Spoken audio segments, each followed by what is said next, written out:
Merci, Monsieur le Président. Merci à la Fondation pour son invitation et merci à vous pour votre présence ici, un matin pas encore de printemps.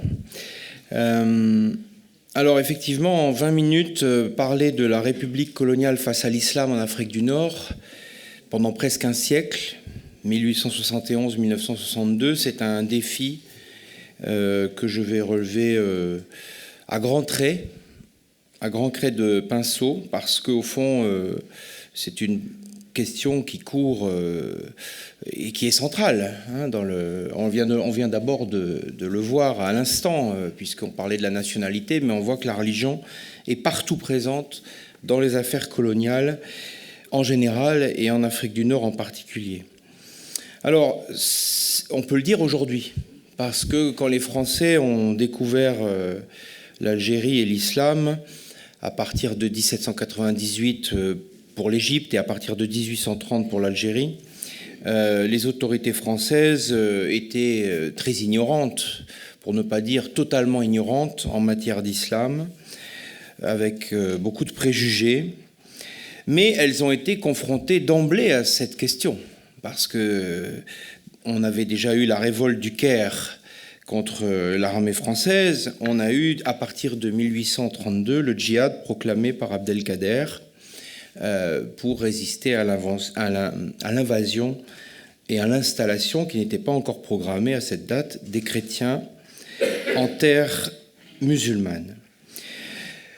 Bon, donc c'est une réalité que les Français vont traiter avec leurs principes révolutionnaires, leurs principes d'égalité, puisque dès 1830, le général de Bourmont proclame la liberté de culte en Algérie et la liberté des religions. Lorsqu'ils décident de rester à partir de 1834, les Français s'engagent sans le savoir dans une longue lutte. En réalité, la conquête de l'Afrique du Nord va prendre un siècle, jusqu'en 1934. C'est vraiment un siècle, c'est une guerre de 100 ans, qui n'est pas bien sûr une guerre religieuse du point de vue des Français, mais qui, du point de vue des musulmans, a tous les aspects d'une guerre religieuse. D'ailleurs, je répète que Abdelkader, avec l'appui du sultan marocain, avait proclamé le djihad djihad défensif en 1832.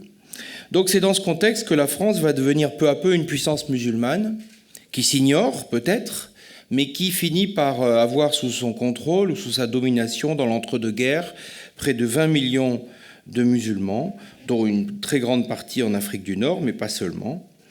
Et donc c'est au moment où la France devient une puissance musulmane, peut-être pas la plus grande parce qu'il y a l'Angleterre, mais en tout cas peut-être la deuxième puissance musulmane du monde par sa puissance, et par son économie aussi, par son armée, que la France, sur son territoire métropolitain, expérimente et approfondit la séparation du politique et religieux et entre même en phase de laïcisation importante à partir de 1905.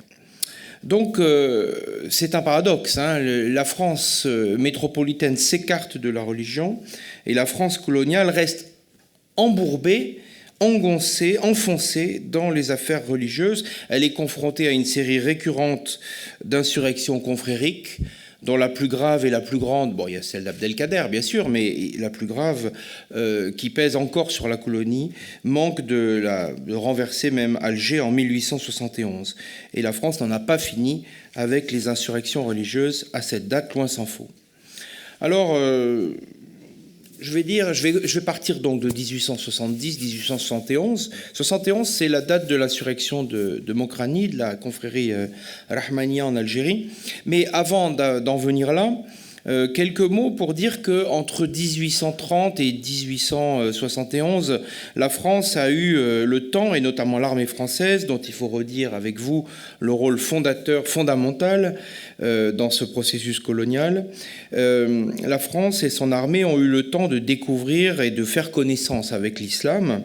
Un islam qui est au contact quotidien des militaires et des officiers, puisque les officiers de l'armée d'Afrique, les bureaux arabes, sont en contact avec les chefs religieux, avec les marabouts, avec les zawiyas, qui sont qu'on appelle à l'époque des monastères, parce qu'on ne sait pas très bien comment les appeler. Donc cet islam rural d'Algérie, très massif, très dominant, il fait le quotidien des officiers des affaires indigènes qui tiennent le pays. Et puis en ville, au début on n'a pas voulu voir le problème, on a laissé s'effondrer un certain nombre de bâtiments, de mosquées qu'on a rasées parce qu'elles menaçaient ruine, etc., etc. Mais finalement, on a pris conscience, en dépit du petit nombre de musulmans urbains, comme il vient d'être dit, qu'il fallait malgré tout s'occuper de la formation du personnel cultuel. Et c'est ainsi qu'ont été créés 3 médersas sous la monarchie de Juillet, à Constantine, à Tlemcen, et avant Oran, et bien sûr à Alger. Donc la République, quand elle va récupérer la charge de diriger l'Algérie, elle va bien sûr maintenir ses médersas, elle va maintenir sans le vouloir, on va le voir à l'instant, l'autorité qui pèse aussi sur les chefs confrériques et religieux dans le bled.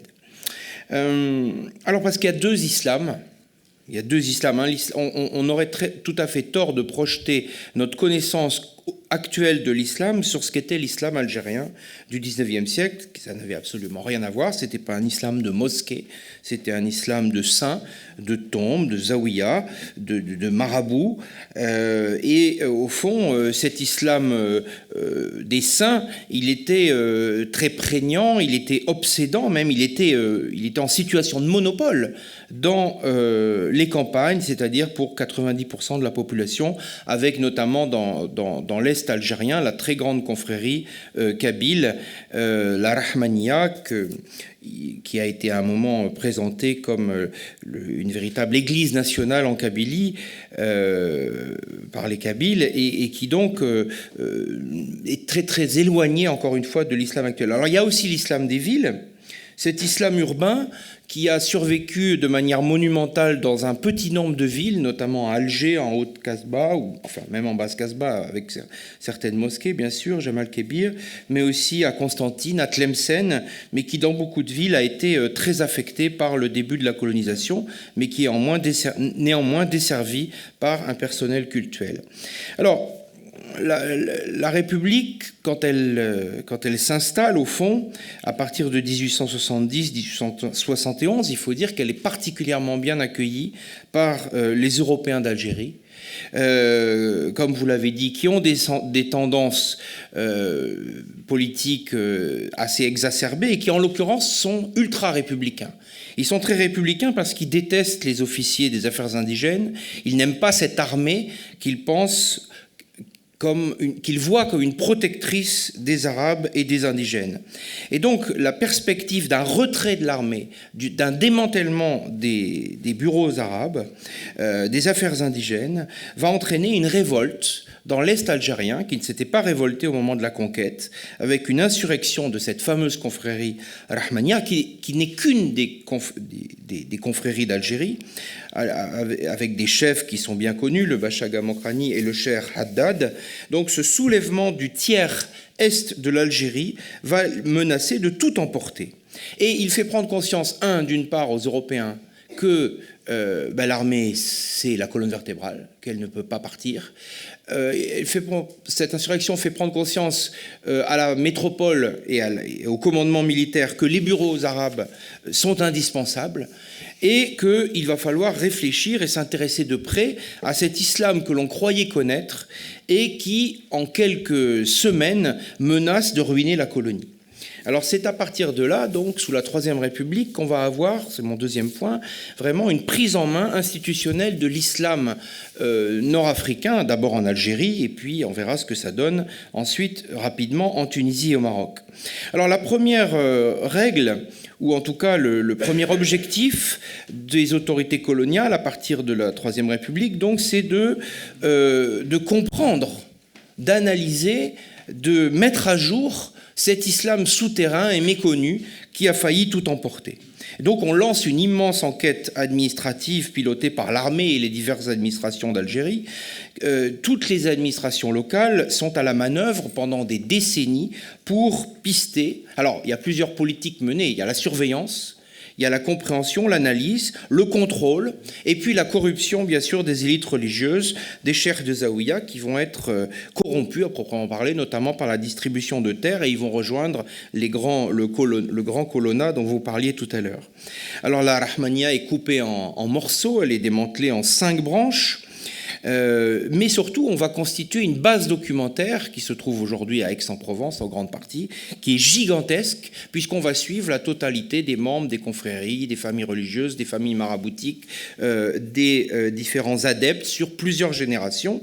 Cette base documentaire va donner lieu à des publications, notamment au grand travail de Octave Depont et Xavier Coppolani sur les confréries religieuses, 576 pages, et on y apprend que la Rahmaniya, à cette date, compte encore 177 zawiyas, 140 596 adeptes hommes et 13 186 femmes.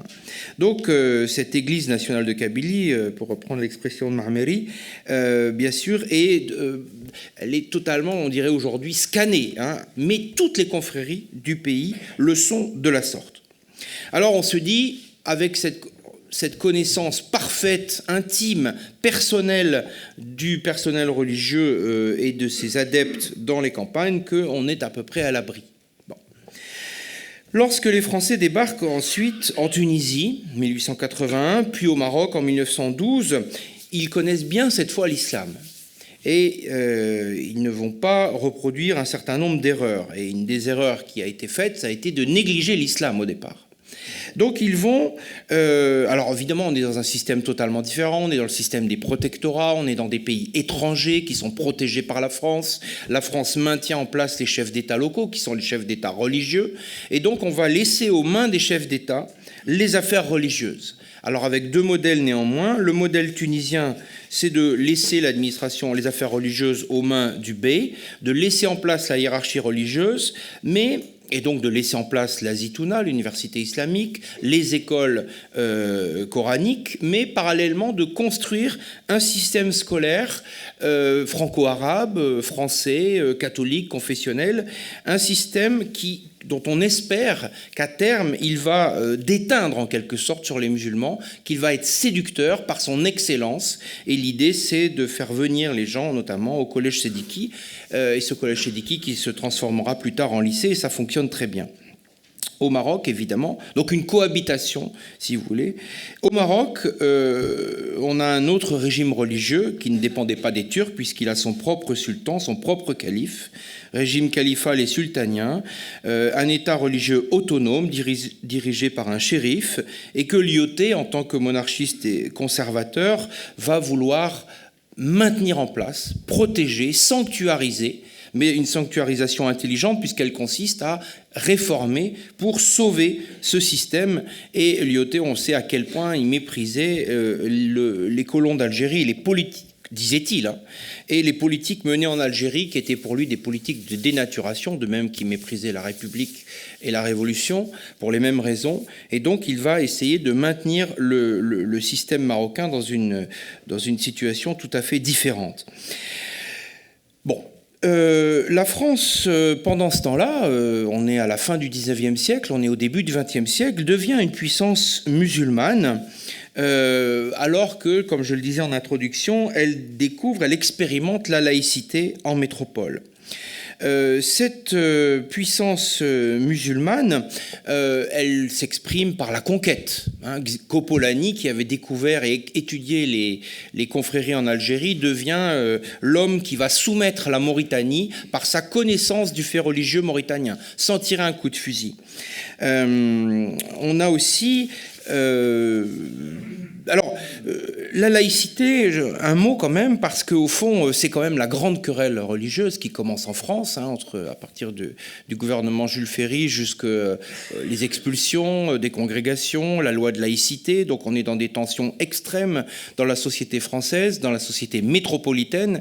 Et il est intéressant de voir que, au fond, les colonies et l'Algérie, qui est pourtant territoire national à part entière, est mise à l'écart de ce mouvement. Pas seulement d'ailleurs l'islam, mais aussi le catholicisme, parce qu'on soupçonne les Italiens et les Espagnols de profiter du système si on leur donne l'autonomie religieuse. Donc l'État préfère garder un système, au fond, autoritaire et de contrôle sur l'ensemble des religions en Algérie. C'est ce qui fait l'objet d'un décret en 1907. Et donc, au moment où la France tourne la page de son lien historique et très intense au catholicisme, elle expérimente des accommodements religieux dans ses colonies. Et au fond, ça rejoint... alors, c'est plus que ça. C'est pas seulement de maintenir on a parlé tout à l'heure hein, de ces écoles religieuses, de ces fameuses médersas qui ont été maintenues, des imams et des cadis qui ont un statut de quasi-fonctionnaire, pas tout à fait parce qu'ils sont révocables, mais comme les prêtres de la France du 19e siècle. En fait, on est sous le régime du concordat vis-à-vis de l'islam en Algérie. Et au même moment, la France se rêve en puissance musulmane.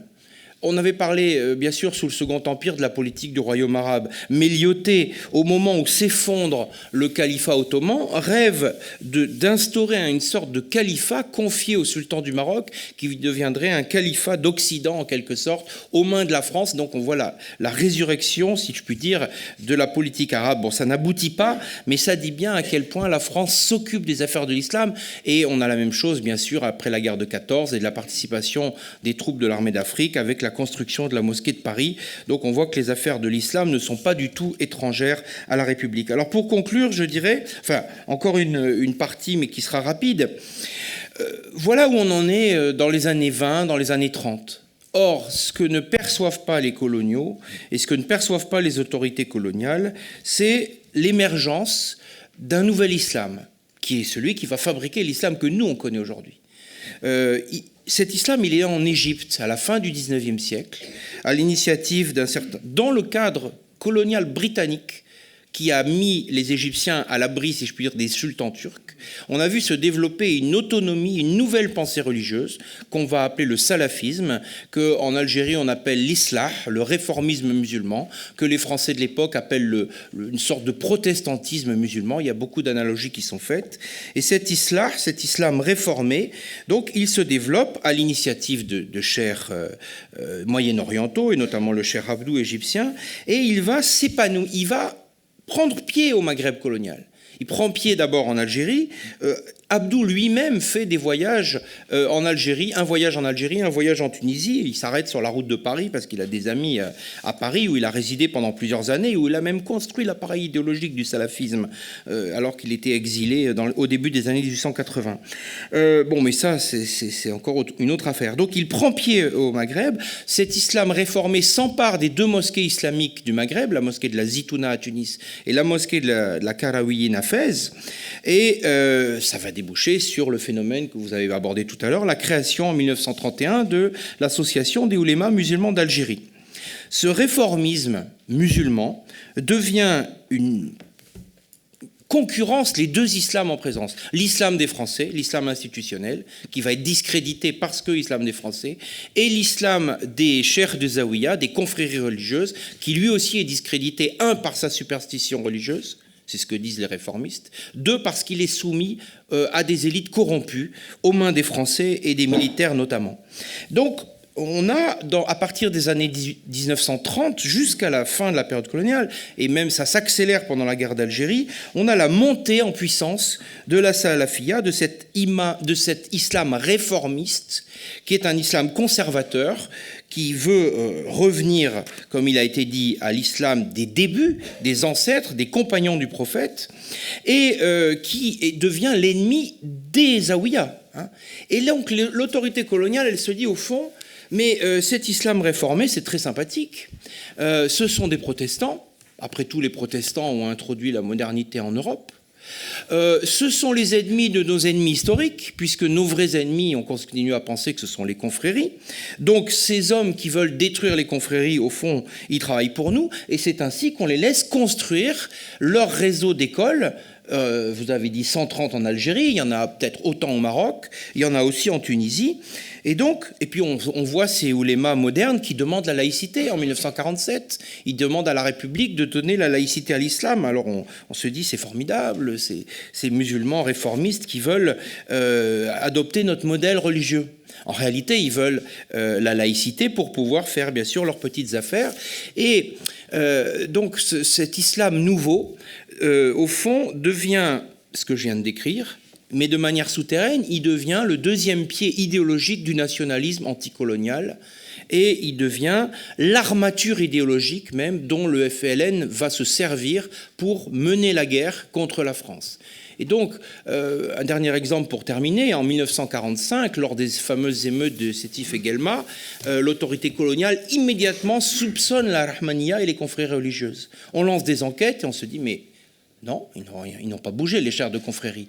Et en fait, la société coloniale et l'insurrection qui était organisée, elle était en cheville, bien sûr, avec les réformistes religieux, mais qui étaient passés sous le radar des autorités coloniales qui n'ont pas vu émerger cela. Et quand la guerre d'Algérie éclate en 1954, les officiers coloniaux qui reviennent d'Indochine, eux, ils voient un autre ennemi, ils voient le communisme.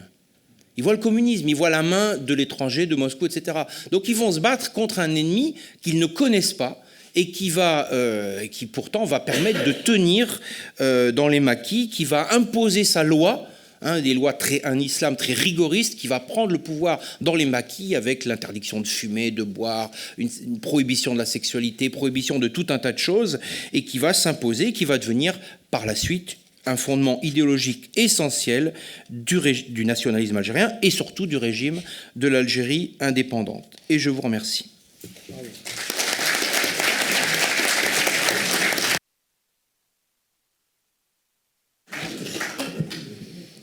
On a eu là, avec le professeur Vermeuren, une démonstration éclatante et passionnante des fleuves souterrains qui animent le Maghreb sur une longue période. Et la façon dont la France, que ce soit d'abord la monarchie, les monarchies, l'Empire et la République, finissent par regarder ces phénomènes. Ce qu'elles y voient n'est pas toujours ce qui est également la réalité. Encore une fois, grande leçon que vous venez d'apporter sur le point de la création de l'islam réformiste, observé avec les mauvaises lunettes. C'est tout à fait passionnant. Ces grandes lignes, qui vit encore et connaît encore un peu le Maghreb, subsistent. Elles sont au fond, toujours au fond de la mentalité collective et au fond de la pratique religieuse ou la pratique sociale, au-delà de la pratique religieuse, car comme l'a très bien dit M. Simon, l'islam est un système, je ne dis pas totalitaire, parce que ça a une acception qui n'est pas celle-là aujourd'hui, mais qui est un système d'organisation complet, global. Eh bien, ces grandes lignes existent toujours. Et quand on regarde la société marocaine, aujourd'hui, quand on regarde ou on observe de loin la société algérienne, on s'aperçoit que ces lignes de force et ces lignes de fracture sont toujours là. Et qu'au fond, les institutions politiques, celles des pays d'aujourd'hui, les institutions politiques modernes, post-indépendance, ont toujours à tenir compte en permanence de ces données fondamentales, que ce soit en Algérie, la décennie noire l'a bien montré, bien sûr, mais au Maroc aussi, et avec une pratique différente, un regard un peu différent, mais surtout une synthèse qui est toujours pratiquée par les institutions et qui permet d'absorber progressivement les chocs ou les contradictions que la société moderne reçoit et inflige à l'islam. Merci beaucoup, monsieur le professeur, de ce long parcours tout à fait passionnant qui vient bien compléter ce qu'a dit monsieur Simon. Nous avions prévu une petite pause, mais je préférais, puisque c'est encore chaud, si vous aviez des questions à poser à nos deux intervenants, M. Simon ou M. Vermeuren, je crois que ce serait le temps, plutôt que de laisser retomber le soufflet, si j'ose dire. Y a-t-il une question? M. Pervillier. Est-ce qu'il y a un micro? Oui, il n'y a pas de micro. Ben, venez la poser ici. Si, voilà. il arrive le micro. Ben voilà, il arrive. Je ne sais pas exactement une question, deux remarques. Donc d'abord, j'appuie tout à fait tout ce qui a été dit par les deux intervenants. Alors simplement, j'avais juste deux petites critiques à l'exposé de M. Simon. D'abord, sa première phrase m'a fait sursauter, car j'ai cru entendre que avant 1830, il n'y avait que des apatrides en Afrique du Nord et que l'Empire ottoman n'avait jamais octroyé sa nationalité à ces sujets. Là, je pense que ce sont des expressions qui sont françaises et qui ont un sens qui s'est défini pour l'essentiel au XIXe siècle, mais l'Empire ottoman, avant 1830, n'avait pas du tout ces concepts-là. Donc je pense qu'il faut vous situer vraiment dans l'univers conceptuel de l'Empire ottoman, qui n'était pas du tout le même. Bon. Et puis, un deuxième point, vous avez parlé de Ferhat Abbas, qui était pour l'application automatique du Code civil. Enfin, là encore, ce que vous avez dit est juste, mais incomplet. C'est-à-dire que Ferhat Abbas, en effet, à deux reprises, en 1935 et 1938, c'est encore d'autres fois, a dit que si la France jugeait la citoyenneté française incompatible avec le statut personnel, c'est-à-dire le droit musulman, eh bien la France n'avait qu'à supprimer le statut musulman et imposer son droit à tous les Algériens. Mais dans l'esprit de Ferhat Abbas, ce n'était qu'une conséquence logique, mais en fait, il n'était pas, lui, pour cela. Il était pour ce que vous avez appelé la citoyenneté française dans le statut musulman. Alors, il y avait d'autres véritables assimilationnistes, comme en particulier Abdelkader Adjamou, alias Abdelkader Fikri, qui avait pris cette position, supprimer le statut musulman pour donner le droit français à tout le monde, en 1933. Il y en a eu également un autre, je crois bien, en 1958, je crois que c'était Mohamed Saïd Madani, qui s'est présenté sur une liste aux élections de 58 avec le statut citoyenneté et statut français. Mais c'était vraiment des raretés. Et en fait, la France a renoncé justement, à partir de 1944, à vouloir imposer et même proposer ce qu'on appelait la naturalisation, c'est-à-dire l'abandon du statut musulman pour le Code civil. Voilà, juste des détails qui m'ont paru importants à signaler. Oui. Oui, merci de ces précisions. C'est vrai que Ferhat Abbas avait effectivement proposé que la France fasse un coup de force en disant « on suivra, allez-y ». Ça peut choquer beaucoup de gens, mais allez-y quand même et on verra peut-être qu'on va suivre la France. Ça, c'était... Mais on sait que Ferhat Abbas a beaucoup évolué puisqu'il s'est retrouvé un des premiers présidents du GPRA le moment venu. Donc ça, disons, c'était la fin de sa période. C'est vrai qu'à cette époque-là, il était beaucoup plus de culture française qu'arabe. Hein. Mais après, il y a eu les influences, justement, venues de l'Orient. Enfin, je voudrais revenir sur l'exposé de M. Vermeyren. Ce que j'ai trouvé très intéressant, c'est de montrer que la France a négligé l'islam pendant longtemps. C'était secondaire. Elle ne voyait pas le problème. Et je voudrais simplement vous lire une ligne. Vous savez que Napoléon III avait un conseiller pour les affaires algériennes qui s'appelait Ismaël Urba, qui vivait en Algérie, entre l'Algérie et la France, et surtout qui était converti à l'islam. Et nous avons au CDHA toute une correspondance d'Ismaël Urbain avec des gens qui vivaient en Algérie, avec des Français d'Algérie, si on peut dire. Il est aujourd'hui très apprécié par un certain nombre d'historiens, Ismaël Urbain. On a fait des fêtes en 2012 pour fêter le bicentenaire de sa naissance, parce qu'il avait écrit un livre dont le titre plaît à beaucoup de gens, c'est « L'Algérie pour les Algériens ». Donc Ismaël Urbain avait écrit ça en son temps. Et il était lui-même converti à l'islam. Mais en fait, je crois qu'il n'avait pas compris l'islam, parce que dans son bouquin, page 37, il écrit « Le premier résultat de notre conquête, résultat immense, a été la séparation radicale du spirituel et du temporel dans la société musulmane. » Alors là, je m'adresse au professeur Vermeyren. Est-ce que vous pensez que Ismaël Urbain avait vraiment bien compris le problème ? Manifestement, non. Mais c'est-à-dire que le problème des convertis, c'est qu'ils apportent leur culture et ils la surimposent à quelque chose qu'ils ont imaginé.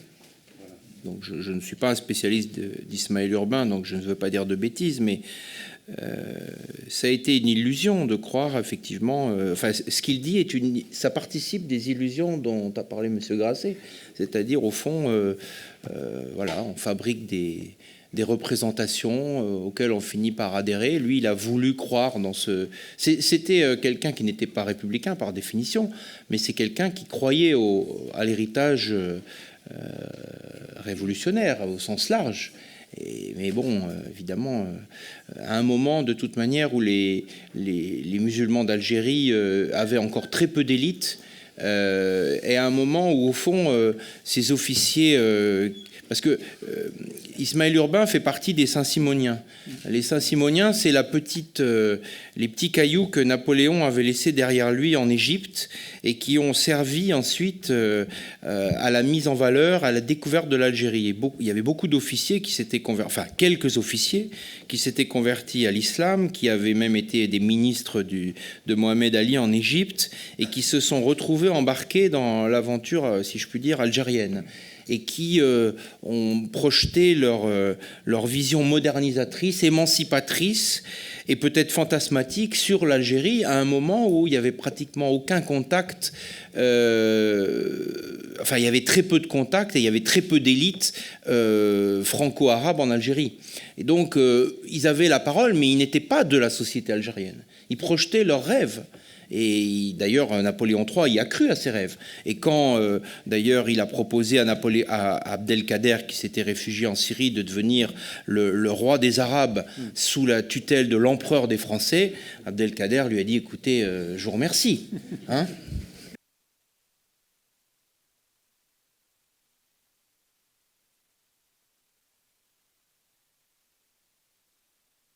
À Nanterre. Nanterre.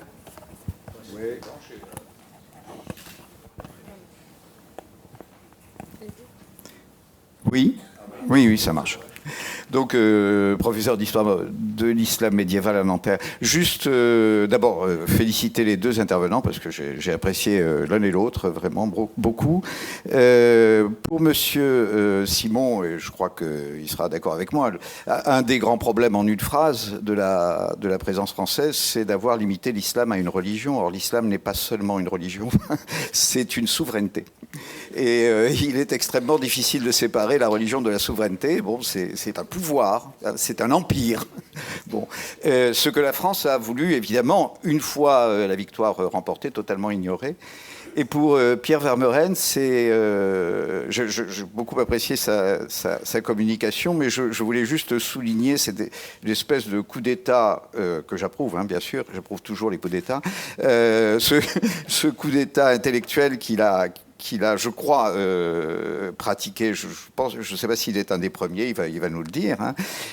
C'est-à-dire que pendant très très très longtemps, on a présenté la guerre d'Algérie sous un aspect fondamentalement tiers-mondiste, c'est-à-dire que l'Algérie se serait émancipée au nom de la Révolution française ou des principes de la Révolution française, c'est-à-dire des principes ouvertement proclamés par le FLN dans la Charte d'Alger ou d'autres documents de ce genre. Et il met en avant, évidemment, à la lumière de ce qui se passe aujourd'hui, c'est-à-dire qu'il pratique cet inévitable anachronisme qui est inséparable de l'exercice historique, l'importance évidemment du salafisme, hein, et l'importance de l'islam dans le combat, du djihad tout simplement, hein, de la guerre d'Algérie, ce qui est peut-être assez évident, mais je crois que j'ai l'impression que tu es un des premiers à le dire finalement.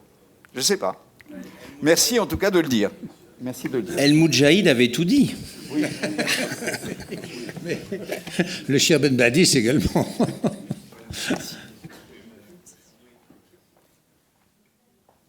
Oui, Général Fournier, je vous remercie, messieurs, pour les exposés que vous venez de nous faire et qui ont permis de peut-être de mieux comprendre le poids que représente l'islam pour ceux qui ne l'ont pas côtoyé.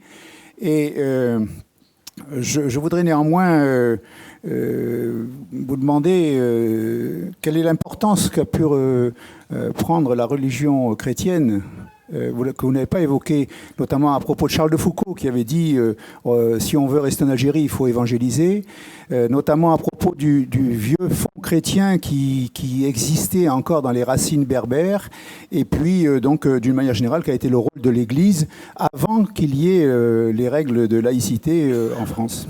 Merci. Merci, mon général. Je voulais d'ailleurs poser une question subsidiaire à M.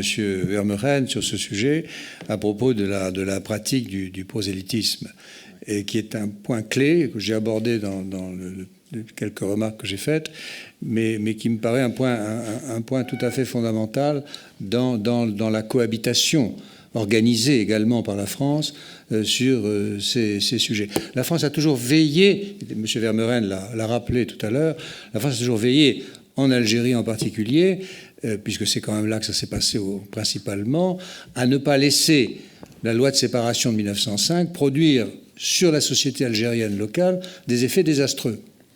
Et il y a eu un accord entre le préfet Luto, par exemple, et les dignitaires religieux catholiques pour éviter que les effets soient trop pesants. Donc il y a eu une sorte de cogestion d'un esprit spécifique de la séparation en Algérie. C'est lié à la question du prosélytisme vis-à-vis des autres religions. Et ça configurera l'Église chrétienne en Algérie, avec deux écoles fondamentales. Est-ce que l'Église chrétienne s'adapte exclusivement à la population européenne, de souche européenne et catholique à laquelle elle a affaire, à ses ouailles traditionnelles, ou bien est-ce qu'elle est là sans prosélytisme, mais en témoignage, et en témoignage spirituel et historique par rapport à une longue tradition qui était celle commencée par Saint-Augustin et bien avant Saint-Augustin. Et ces deux lignes de partage courent dans toute l'Église chrétienne de l'Afrique du Nord. Je dois vous dire qu'elle continue encore à courir. Voilà. Donc si M. Vermeuren... Alors, je vous renvoie sans modestie à un livre que j'ai écrit l'année dernière qui s'appelle « La France en terre d'islam » et dont est tirée cette communication. Enfin, elle n'est pas tirée, mais disons que ça fait partie des problématiques du livre. Mais une autre problématique tout aussi essentielle, mais là on m'a demandé d'intervenir sur la France, la République face à l'islam. Donc c'est ce que j'ai fait. Mais il est évident que la question des religions en Algérie, en Afrique du Nord, ça n'est qu'un des aspects. L'autre aspect très important, bon, il y a le judaïsme, on en a un petit peu parlé. L'autre aspect très important, c'est bien sûr la question du christianisme. Il y a plusieurs christianismes en Afrique du Nord. On ne peut pas le résumer, ça ferait l'objet d'une autre communication. Donc en un mot, en trois mots. Premier mot, l'armée de la conquête, c'est pas une armée, c'est pas l'armée espagnole en Amérique latine. Elle est dirigée par des officiers qui ont fait la Révolution, enfin plus exactement des officiers qui ont fait les guerres napoléoniennes, au commencement en tout cas. Et Lyoté lui-même n'est pas un officier qui veut convertir les Marocains, bien au contraire. Donc c'est une armée qui interdit le prosélytisme, qui interdit la présence des congrégations religieuses en Algérie. Bugeaud renvoie les jésuites en leur disant « Écoutez, on a d'autres chats à fouetter que de se lancer dans la conversion des musulmans. Et en plus, on a déjà une guerre religieuse sur les bras. » Donc le clergé est cantonné à s'occuper des Européens. Il faut attendre 1868 pour que dans la déconfiture suite à la grande famine kabyle des années 1866-67 et l'affaiblissement du Second Empire, pour que les Pères Blancs aient l'autorisation, enfin pour que la Vigerie crée les Pères Blancs. Voilà. Et alors là, il construit le mythe. C'est un mythe, hein, le mythe kabyle, des Kabyles se souvenant dans le tréfonds de leur âme de leurs origines chrétiennes, etc. Malheureusement, c'est une représentation qui a eu beaucoup de succès d'ailleurs, mais c'est quand même une représentation. Je pense que au Maroc, l'impact du chiisme millénaire est plus puissant que ne l'est parce que le Maroc a été chiite, hein, et pas seulement le Maroc d'ailleurs. Au Maghreb, il y a plus de traces du chiisme, je pense, que du christianisme. Bon, bref. Donc, il se lance dans une politique de prosélytisme. Donc, les Pères Blancs, avec pour mission d'évangéliser l'Algérie, qui va devenir la base d'évangélisation de l'Afrique. En réalité, ça marchera en Afrique subsaharienne, ça marchera très peu, et les Pères Blancs vont prendre acte lors de la conférence en Kabylie de Bounour en 1937 que le prosélytisme ne fonctionne pas vis-à-vis des musulmans et qu'on va changer, donc ça c'est le troisième christianisme qui commence, on va changer de pied, on n'essaye plus de les convertir, ce qui avait été tenté de manière limitée à la Kabylie, à travers les enfants, les orphelinats, les écoles, etc. C'était pas, il ne s'agit pas de faire abjurer les gens leur foi musulmane. Il s'agissait de convertir des enfants. Bon. Et qui a d'ailleurs créé un petit noyau chrétien en Kabylie, qui existe toujours. Bon.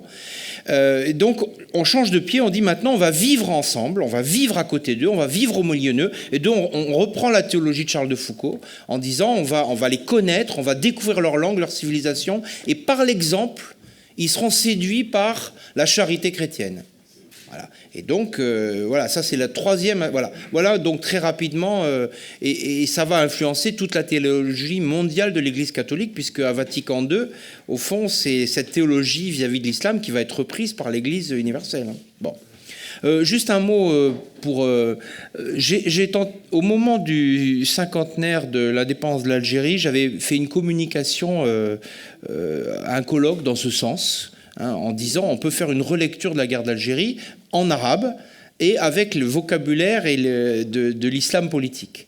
Et alors j'ai eu droit à un article très sympathique dans la presse algérienne en me disant ben oui, enfin quelqu'un qui a compris ce qui se passe. Non, enfin, ils n'ont pas dit ça, mais c'était très sympathique. C'était dans un journal autorisé. Donc je me suis rendu compte que effectivement cette lecture, on avait le droit de la faire maintenant. On avait le droit de la faire. Et Vidal-Naquet, paix à son âme, avait dit, non, il ne disait pas ça, mais au moment de la guerre civile en Algérie, en 1995, dans un numéro d'Esprit, il avait écrit, ça m'avait interpellé à l'époque, il avait dit au fond, on n'a rien compris à cette guerre, on n'avait pas perçu que la question religieuse était centrale et il faut attendre qu'il y ait une guerre civile en Algérie aujourd'hui pour qu'on le comprenne. Donc 40 ans après la guerre d'Algérie, il avait fait lui-même cette découverte. Bon, il n'est pas allé beaucoup plus loin, mais je pense qu'aujourd'hui, cette lecture, on peut la faire, oui. Pardon ? On va je m'excuse, mais on va être obligé de clore le débat qui est très, très vivant, je le regrette, mais nous avons encore un intervenant avant la pause du déjeuner. Merci encore à monsieur Simon et monsieur Vermeuren. C'est vrai qu'on a beaucoup parlé de l'islam, mais on a parlé également, mais sans le dire, au fond, en négatif, on a parlé des communautés d'Algérie, et en particulier des communautés européennes d'Algérie, notamment par le biais de la religion et par le biais, au fond, de cette progressivement, quand on abandonne au fond, le prosélytisme, la théologie dite de l'exemple. C'est celle qui est toujours en vigueur aujourd'hui au Maghreb. C'est celle que, quand on va au Maghreb, quand on connaît un peu, quand on vit dans ces pays, c'est celle qu'on voit à l'œuvre, toujours, et elle est érigée en théologie. C'est pas simplement un comportement. C'est pas un comportement. C'est pas parce que je me conduis bien que les gens vont... Non, c'est un engagement théologique, c'est-à-dire que c'est un fondement de la réflexion même sur le dogme. C'est pas une petite affaire. C'est Charles de Foucault qui a été le créateur. On le voit sous d'autres aspects, mais il a été le créateur. Et les moines de Tibet Hedin étaient les descendants directs de cette théologie de l'exemple. On est dans la théologie, on n'est pas dans l'occupation du terrain. Voilà. Donc c'est très important. Je voudrais appeler M. Maurice Calmin. Nous allons passer à un autre exercice qui est celui de l'algérianisme. Au fond, on va savoir, puisque cette terre ne nous a jamais vraiment appartenu, compte tenu du déferlement musulman que nous avons évoqué aujourd'hui, on va se demander maintenant comment on a réussi à se sentir français sur une terre algérienne et à se sentir un peu algérien sur une terre française. Monsieur Calmin, vous avez la parole.